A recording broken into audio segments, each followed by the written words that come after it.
Hi, this is Emily again. I'm just trying to wrap up from where I left off last night. I'm sorry I couldn't finish the video last night, but I was so tired.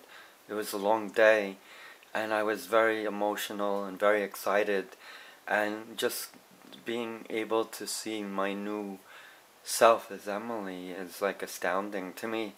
It makes me feel like a new person, and I couldn't contain my emotions. I had to speak into the camera yesterday, and I hate when the video gets cut off when I'm in the midst of trying to say something. I don't recall what I was trying to say, but I will try to do this in a continuous format for, I guess you might say, the second edition of the video. As I was saying last night, that I went to a salon and I got the royal treatment, and I worked with the girls there who made me feel very comfortable, and they helped me and they made me look like a beautiful girl, and I am so happy. I mean, this is something that I've been striving for my whole life, basically, just to feel more in line with who I am as a person. And nobody knows the struggle that we face. Nobody knows what being transgender is unless you are transgender. And I was touched by a lot of speakers last night when I attended the Bayshore Transgender Remembrance Day event. And actually I just learned of it on Monday.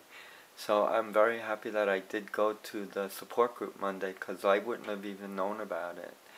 And the date is a very important date because it signifies something truly special and sad at the same time, because what we need to do is we need to advocate for ourselves. Just like I'm an advocate for my son in autism, we need to advocate for the transgender community, for people who struggle, for people who feel persecuted.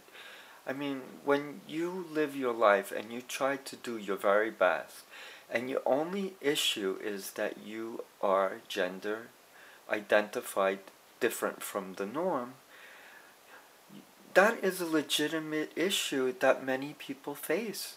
And if society or others judge us in a way that makes it hard for us to exist or to live our lives as we feel we should, then it doesn't make any sense, because people get treated for different types of conditions.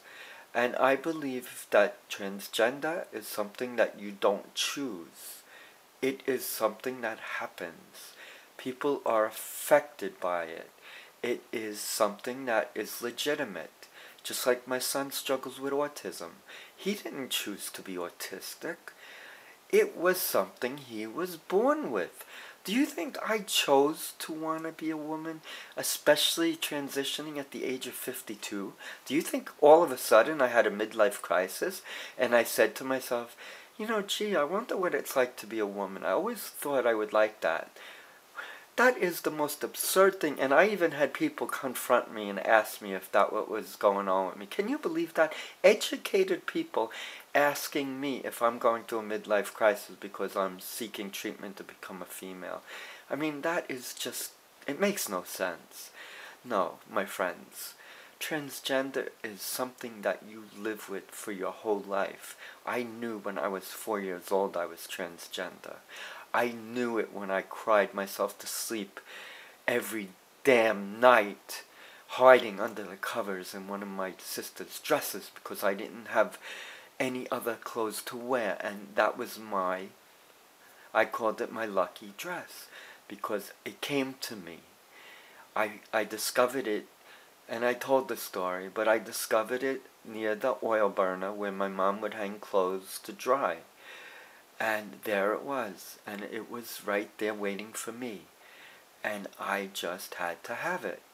So I was small, I couldn't reach for it, so I grabbed a chair, climbed on the chair, and I took it in to me, and I adopted that dress as my very own, which I slept in many nights for comfort and for just me knowing that I am truly a girl and I should live the way I feel. And I did, but I never told anyone. It was a secret. It was a secret that I held inside for many, many years. I couldn't tell anyone. I never told my parents. And the only time I really came out was in my early 30s when I had lost my mom 2 years previously, and I started seeking therapy. And I came out in a letter I addressed to 3 people, my 2 sisters and my best friend from college. And I went and I delivered them in the mail with a Christmas card, and I let it go and just waited for what they would come back to me with. And they found the letter, they read the letter, and they approached me, but it wasn't something that really evolved. In fact, it died right then and there. They read this letter, they were touched by it, they asked me if I'm okay, and I said I'm fine. But it didn't go anywhere. So, needless to say, my innocent attempt in trying to come out was not a success. I went back into the closet. I never told anybody after that. And then, at the age of 51, I could no longer take it anymore. Especially on the heels of my father's suicide. This was 4 years in the making, because I didn't even transition until 4 years after my dad's suicide. But it was in the wake of, did I say 4 years? I think it was actually 2 years in the wake of my dad's unfortunate demise, where he committed suicide. I was comforted by a very good friend who helped me during that most difficult time in my life, where I grieved for my dad and I was heartbroken. Because my dad, despite his struggles, we all have our struggles, we're all not perfect people, but my dad was a wonderful man. He was a wonderful husband to my mom, he was a wonderful father to my 2 sisters and I, and he was a truly special person. He would give the shirt off his back to help someone in need. That was the kind of guy my dad was, and I looked up to my dad, and I respected him immensely. And my dad was my role model, just like my mom was my role model. I had loving parents who truly cared for me.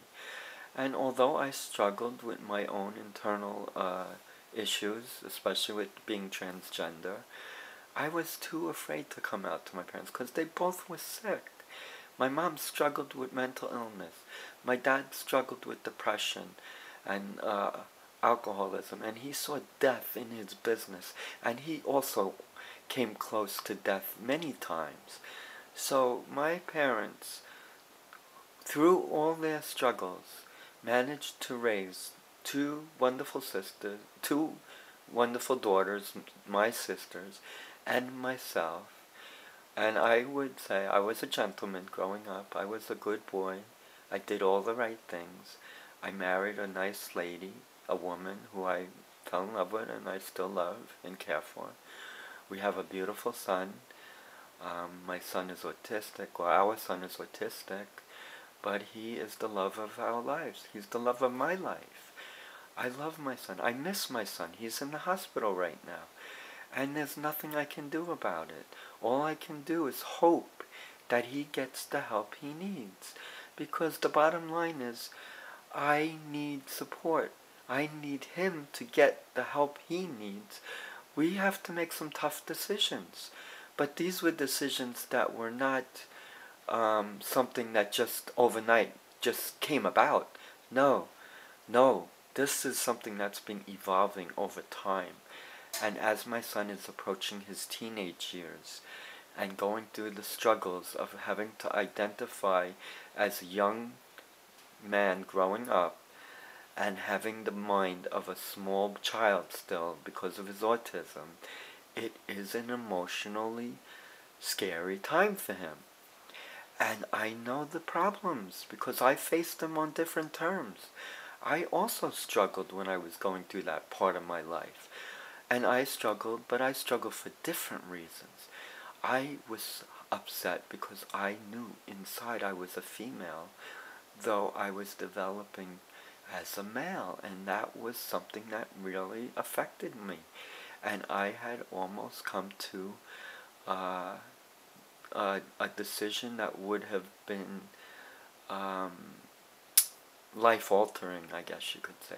If you saw the movie It's a Wonderful Life, and you ever wondered what life would be like without you, and you're into the holiday spirit, that's a movie I highly recommend. It's a Wonderful Life.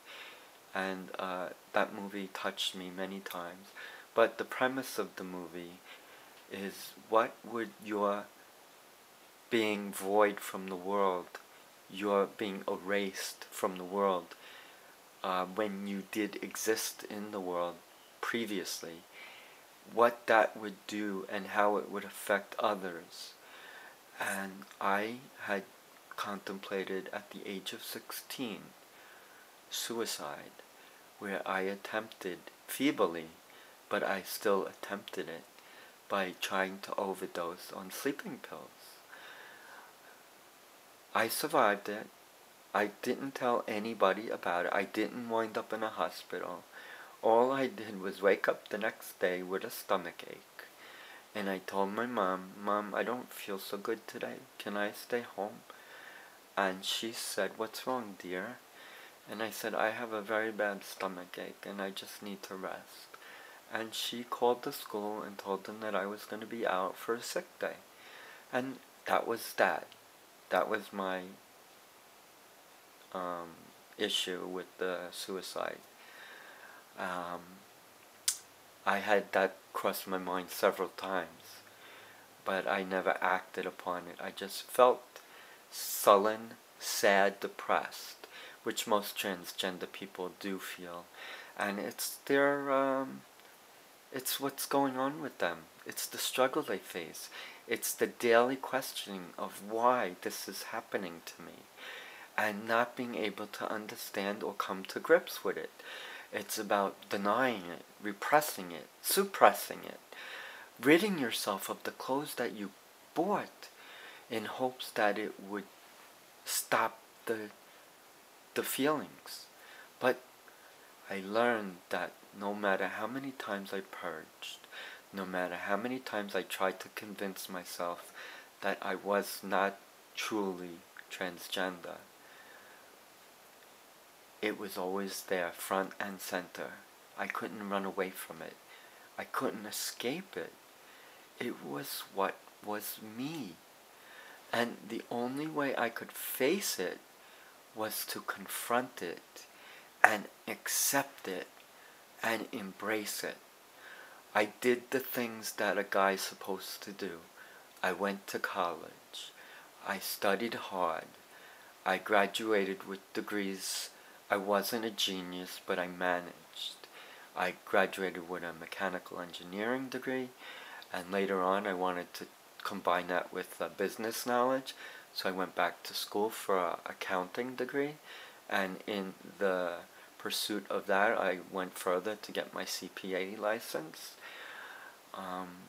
And then I felt like, I was working, and I was shy, and I was struggling still with my gender identity and shyness and my isolation. I was alone with my dad because Mom had already passed, and my dad was struggling. He had always been a good father, a good role model, but he had his issues, and he was now not working. He was retired, but he wasn't truly enjoying his retirement, with the exception of having the benefit of having wonderful children in his life and grandchildren. I was not yet married at the time, but my sister's married, and my younger sister has 4 children. My middle sister, who's a nurse, has 3 children. So my dad was the grandpa, obviously, and he loved his grandchildren. So that gave him a breath of new life, and it helped him. and it made him feel important, and he was really wonderful to all his grandchildren.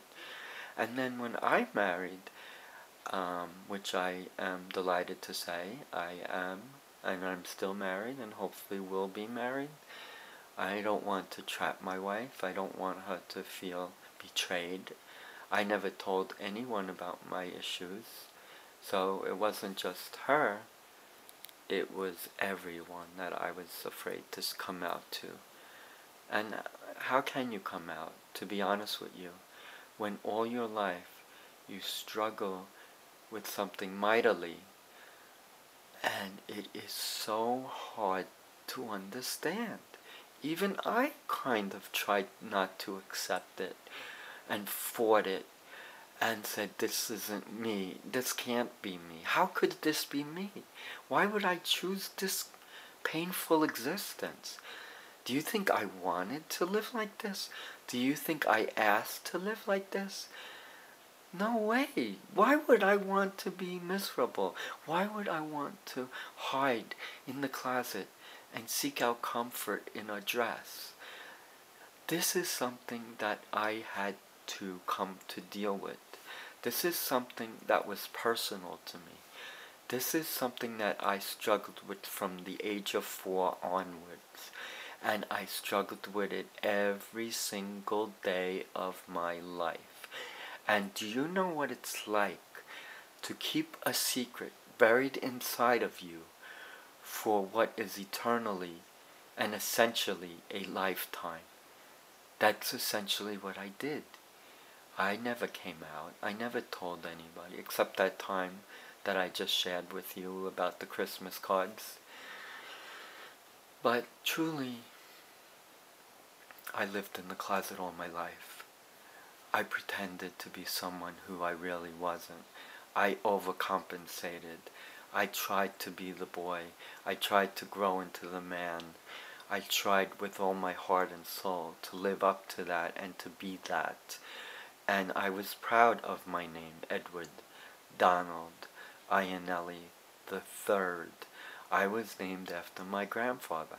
I was named after my father, who I loved and respected immensely. My parents bestowed me with this beautiful name, and I was proud of that name, and I am proud of that name. And in fact, that's still my name. I haven't changed my name.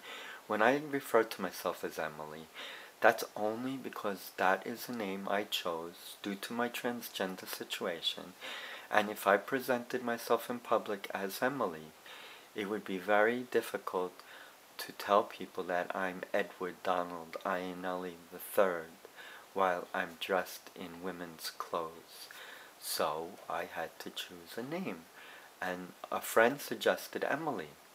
And it sounded nice to me. And it happened accidentally when I said Emmy, because that was kind of my moniker. And that was actually the creation of my wife. And Emmy, what that really represented was Ed, Maria, Matthew, Iannelli. Emmy. E-M-M-I. Edward, Maria, Matthew, Iannelli. And I liked that name, Emmy. And my friend, when I said that I refer to myself as Emmy, he said, "Oh, Emily." And I said, "Yeah, Emily." And I liked it. So it stuck. And I adopted Emily as my name. And that friend of mine also helped me to get on disability. And I owe him so much. He's a wonderful, dear friend. His name is Robert Findaro. He's an attorney. And he's been there for me ever since I came out. He's been there for me when I was fresh out of, I guess we met many years ago. I don't remember. Oh yeah, around 1994. Because I responded to a church ad bulletin to have, and I wasn't married, I was still single, I was a late bloomer. I responded to an ad about taking a trip to Europe through Kentucky tours, and this Robert Findaro had placed an ad, And somehow I came across it, and the price range seemed amazing. So there was a number to contact, and I called Robert, and we instantly became friends. I mean, Robert is one of the nicest people I know, and it was one of the most wonderful trips I ever made, and in the process I made many friends, though briefly, but some I stayed in touch with for quite some time, through Christmas cards, telephone calls. So I developed nice friendships. But my friendship with Robert, has lasted from that day on, and we're still best of friends. And I have really good friends. I also have a friend, Jeff Sapra, who's been a college buddy of mine and was the first person, non-family, that I came out to when I told you I addressed the letter to 3 people. One of those was Jeff, a college buddy of mine. We both were in school studying accounting. This was on the heels of me finishing my engineering degree and wanting to pursue a business and an accounting degree. And I'm fortunate that I met Jeff, as I was fortunate to meet Robert, because they accept me. They accepted me as Ed, and they accept me as Emily. But they still find it difficult. And Bob has no problem addressing me as Emily, actually, because he was the one who kind of hinted that was the name for me, and I ran with that. But Jeff doesn't feel comfortable at all. He still calls me Ed, and I have no problem with that. I like Ed. Ed was nice. He is a good person, a kind person, a caring person. Ed was one of the sweetest guys you could ever meet. But Ed was not Ed. Ed was always Emily. Ed was a girl trapped and suffering and trying the best that she could to put on a front of being male, when deep down in her heart she was a female, and she wanted to live as she felt. And I wanted to speak last night when I was at that meeting. I so wanted to tell my story, because I have a story to tell, and I feel that I certainly can contribute and help others, like I'm trying to help my son. My son is autistic, and he struggles every day. And this is not the first time he's been in South Oaks. No, this is the 3rd time. And the sad thing is, my mom was in South Oaks, my dad was in South Oaks, and now my son is in South Oaks. It's like the chain doesn't end. And when is this gonna stop? It is very frustrating to me, because I grew up with pain. I saw it with my parents, and now I'm living it with my son, and I'm enduring pain of my own. And I've tried to commit suicide recently, as recent as June, and I know the date, June 19th, because I remember it came on the heels of 4 phone calls from my mortgage company, City Mortgage, after I've been trying since the month of April, when I lost my job and had a nervous breakdown and wound up in Bellevue, and spoke to a doctor friend of mine who I used to have a working relationship with, and also a very, very good friendship with. He became one of my best friends also, Dr. Robert Antonacci. Wonderful man, very caring, kind, compassionate. And if it wasn't for him, I don't know where I would be, because he said that I need to seek out disability. And if it wasn't for him planting that seed, I don't think I would be here today talking to you. So many good people have helped me, despite the fact that I wanted to end my pain and misery. And I feel loved. I feel appreciated. I feel people care. Sometimes I feel alone. isolated, trapped. But deep down, I know people do care. I also know what it's like to lose friends because I've lost friends. And I even lost my sisters, believe it or not, at the most crucial time in my life when I'm struggling mightily. And I have a nurse sister. She's a nurse practitioner. And I have my baby sister. And they clearly don't want anything to do with me. They kind of abandoned me. And I don't know why, but I suspect it's because I'm very open on Facebook. And let's face it, I lived in the closet my whole life. I don't care what people think anymore. If I want to post something and reveal something that technically is a private matter, I'm not doing it in ways where I'm saying it for others. I'm doing it for me. It's me. It's myself. I'm not talking about others. I talk about my son actually with autism and his struggles because I'm trying to be an advocate. If I don't speak of it, how can I advocate for it? And that's the way I feel about my transgender situation. I must speak it if I ever want to advocate for it. And people have come and said, why do you reveal personal matters? And I said, does it really matter anymore? I'm 52. I saw my mom and dad struggle. They died and they went to their grave struggling, suffering, in depression and emotional distress. Do I want to do that? Do I want to have that same fate? No. I want to be happy. I want to say I got to live my life as I always felt. I am raising a son. I am still with my wife, and I hope to preserve that. I love my son. If I lost my son, I don't think I could be strong enough to go on. And I have my wife, who I refer to as my wife. And she clearly has problems with this. So out of respect, I will just refer to her as my friend. Because I view her as my friend. She is coming to grips with it as best she can. It's not easy. And to me, it's not about wanting to be a woman so I can go out, have a sex change, go out and start having sex with men, and changing my whole life. No, it's not that at all. It's about being me. It's about understanding what I struggled with and coming to terms with it. It's about being free.